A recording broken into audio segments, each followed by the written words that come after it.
সালাম আলাইকুম। নবম দশম শ্রেণীর শিক্ষার্থীরা কেমন আছো তোমরা? আজকে আমরা কমপ্লিট করব অনুশীলনী 8.5 11 নম্বর প্রশ্নটা, যেটা আমাদের সৃজনশীলে অনেক বেশি আসে।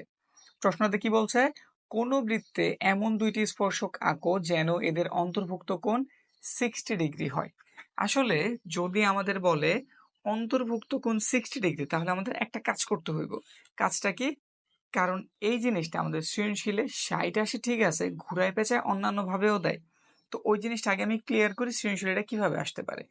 যদি তোমাদের এখানে 60 বইলা দেয়, সব সময় তুমি 180 ডিগ্রি থেকে যেই মানটাই দেওয়া থাকবো ওইটার কি করবা? বিয়োগ করবো। কত পাওয়া গেল তাইলে? 120। এটা একটা গুরুত্বপূর্ণ জিনিস। যদি এখানটাতে 50 দেওয়া থাকতো তাহলে তুমি কি কাজ করতা? 180 মাইনাস 50, তাহলে কত পাওয়া যেত? 130। এটা বোঝানোর কারণ কি একটু পরে আমি স্পষ্ট করতেছি, কি জন্য আমি এই ব্যাপারগুলি লিখতেছি। ধরো এখানে 70 বইলা দিল বা 90 বইলা দিল, ধরো 90 বলছে, 180 থেকে তুমি 90 রে কি করবা? বিয়োগ, তাহলে কত পাওয়া যাবে? 90। এই যে আমি এই পাশে এই মানগুলি কেন লিখলাম, এই ব্যাপারটার উত্তরই এখন আমরা একটু খুঁজি। এটা হইতেছে আমাদের নির্দিষ্ট বৃত্তটা, যেটার মধ্যে আমাদের দুটো স্পর্শক আঁকতে হইব যাদের অন্তর্ভুক্ত কোণ 60 ডিগ্রি। তাইলে একটু বুঝো, এই দেখো একটু আমি দেখাই। ধরো এই বৃত্ত থেকে আমি দুটো স্পর্শক আঁকছি, এই যে একটা স্পর্শক, এই যে একটা স্পর্শক। এইখানটাতে বলছে 60 ডিগ্রি উৎপন্ন করতে, তাইলে কেন্দ্র তো একটা কোণ উৎপন্ন হইব নাকি? কেন্দ্রের কোণ আর এই কোণ মানে এই দুজনের যোগফল অবশ্যই 180 হইতে হইব। তাহলে এটার মান যদি 60 হয়ে থাকে তাহলে এটার মান অবশ্যই কত হইবে? 120। আবার যদি এটার মান যদি কত হইতো? 50 হইতো, তাহলে অবশ্যই আমাদের এটার মান কত হইতো? 130। তো এই জন্যই আমাদের এই জিনিসটা প্রয়োজন। সৃজনশীলে তোমার যেই মানই দেওয়া থাক, তুমি 180 থেকে ওই জিনিসটাকে বিয়োগ করবা। বিয়োগ করার ফলে এইখানে যে কোণটা পাইছো কেন্দ্রে তুমি এত ডিগ্রি আঁকবা। তো আমরা কাজ শুরু করি, যেহেতু আমাদের 60 দেওয়া আছে, আমরা 60 মানে এই যে এটা দিয়ে আমাদের কাজ শুরু করতেছি। প্রথম কাজ, কেন্দ্রে আমাদের 120 ডিগ্রি আঁকতে হইব। যেহেতু আমাদের আঁকতে বলছে 60, তো এই যে কেন্দ্র, তুমি যেই কোনো একটা দাগ দিবা। প্রথম একটা তুমি ব্যাসার্ধ নিলা, কেন্দ্রের নাম ধরো দেওয়া আছে ও, তাহলে ব্যাসার্ধ তুমি নিলা কি? ও এ। ও এ ব্যাসার্ধ। এখন ও এ ব্যাসার্ধতে তোমার আঁকতে হবে কত ডিগ্রি? 120 ডিগ্রি। মানে 60 এর 180 থেকে বিয়োগ করলে যত পাওয়া যায় ঠিক তত। তাহলে এখানটাতে 50 থাকলে 180 130 আঁকতাম, এখানে 90 থাকলে আমরা 90 ডিগ্রি আঁকতাম। তো কোণ আঁকার প্রক্রিয়াটা আমরা জানি, কোণ যেভাবে আঁকতে হয় আমরা ওই নিয়ম অ্যাপ্লাই করতেছি। এই বিন্দু থেকে কোণ আঁকতে হইব, তাহলে এই বিন্দুটা সুন্দরভাবে আমরা স্থাপন করি। এমন ভাবে স্থাপন করতে হইব যাতে দাগের উপর পুরোপুরি আমাদের দাগটি স্থাপন হয়। যখন মনে হয় সব ঠিকঠাক আছে, তখন আমরা ডিগ্রি গণা শুরু করি। এই যে এখানে 0, 10, 20, 30, এই যে এখানে আছে 90, 100, 120। কোন জায়গাটাতে? ওই জায়গাটাতে ছোট্ট করে একটা পেন্সিল দেয়া বা কাটা কম্পাস দিয়ে দাগ দিয়ে দাও। এই যে এটা কিন্তু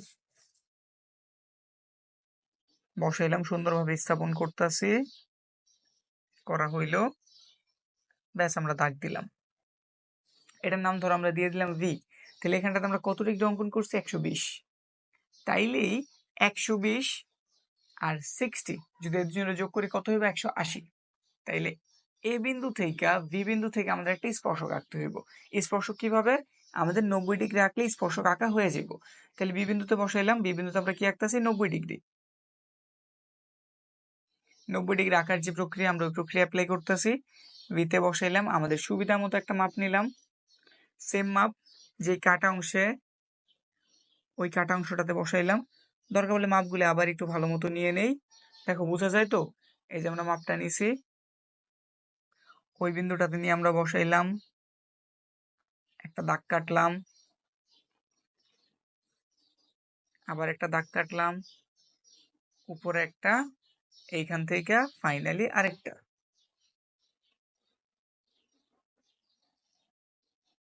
ব্যাস আমাদের 90 ডিগ্রি আঁকা হয়ে গেছে। এখন সুন্দরভাবে স্থাপন করে শুধু দাগ চালাই দাও।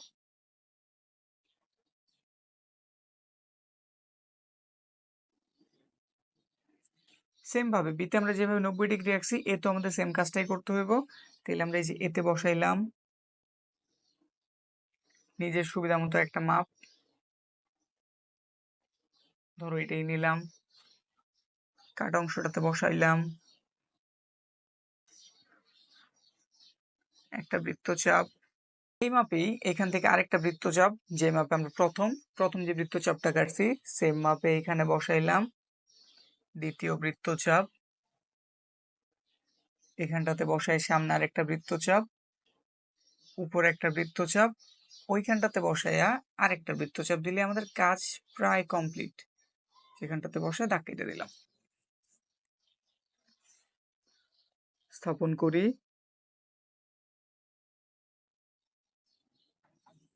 দাগ দিয়ে দিলাম। এটুকু অংশ চাইলে মুছে দিতে পারো বা থাকলেও এমন কোনো প্রবলেম নাই। তাইলে ধরলাম আমাদের এইখানটাতে একটা দাগ কাটলাম, এখানটাতে একটা দাগ কাটলাম, তার আগে পরস্পর মিলিত হইলো ই বিন্দুতে বা সি বিন্দুতে, যেটা তোমার মন চাই দিয়ে দাও, ধরো সি বিন্দুতে মিলিত হইলো। তাইলে এই যে এই সি বিন্দুতে আমার এই সি স্পর্শক এবং বি সি স্পর্শক একটা কোণ উৎপন্ন করছে। তুমি মাপলে দেখবা এই কোণটা হচ্ছে কত ডিগ্রি, 60 ডিগ্রি। মানে এইখানে হইতেছে 120 আর এখানে হইতেছে 60, দুজনের যোগ করা হইলে আমরা কত পাই, 180। এটা হইতেছে শর্ত।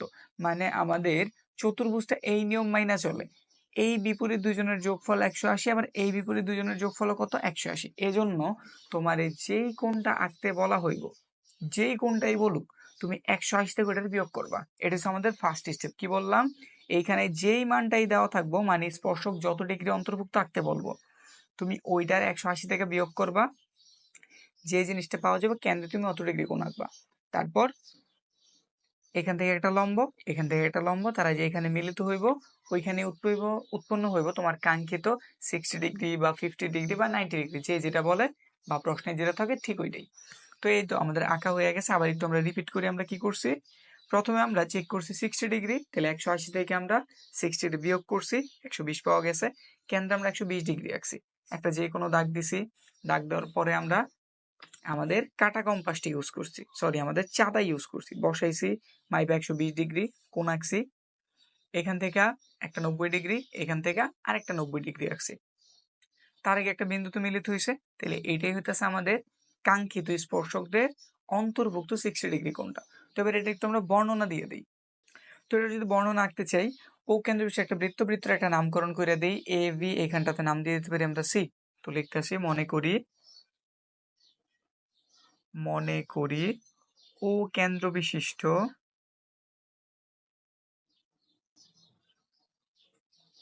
বৃত্তে, এই যে তাদের কথা মতোই দুইটি স্পর্শক আঁকতে হবে,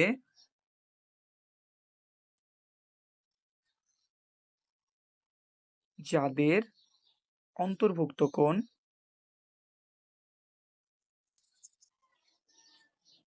60 ডিগ্রি, কোণ 60 ডিগ্রি। অঙ্কন,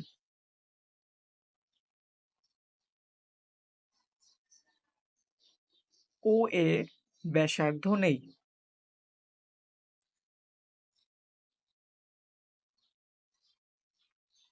আমরা এখানে একটা কোণ অঙ্কন করছি, কোণের নাম কি, এ ও ভি। তো লিখতেছি এ ও ভি সমান 120 ডিগ্রি অঙ্কন করি।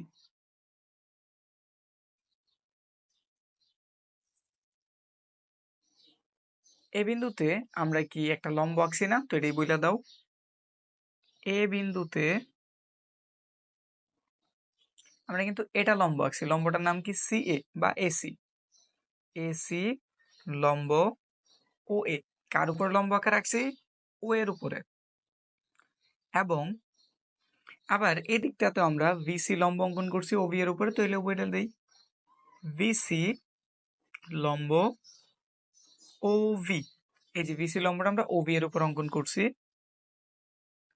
অঙ্কন করি, মনে করি আমাদের লম্ব দুইটা, মানে এসি এবং ভিসি পরস্পর সি বিন্দুতে ছেদ করে, সি বিন্দুতে ছেদ করে। তাহলে দেখো এখানে একটা কোণ উৎপন্ন হয়েছে, এ সি ভি, এটাই হতেছে আমাদের নির্ণয় 60 ডিগ্রিটা। A C V, sorry A C V is equal to এই যে এ, এটা আমাদের সি, যে এই কোণটার কথা বলতেছি, A C V is equal to 60 degree. তাহলে A C V 60 degree, 60 degree আঁকতে বলছিল, 60 ডিগ্রি অঙ্কন কমপ্লিট।